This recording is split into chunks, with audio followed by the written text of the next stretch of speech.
Doctor Prashant Kumar Behera principal कनक मंजरी international school. आज आम school रे जदिव पाग एडवर्स सिचुएशन भी बा वेदर भी आमर पिला माने बहुत उत्साह सहित अभिभावक माने समस्ते भारत जो 80तम साधारणतंत्र दिवस महासमारोह पालित करा जायछि। सेथिपई समस्त मनरे अत्यंत उत्साह और उद्दीपना भरी जायछि। भारत को केमी आहुरी एक स्ट्रंग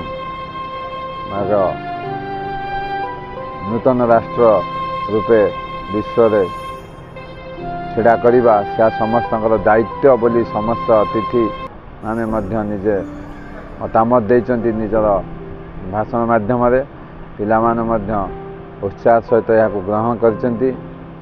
आशा करे समस्त सहयोग रे भारत निश्चय एक शक्तिशाली राष्ट्र रूपे विश्व रे छिड़ा हेबो।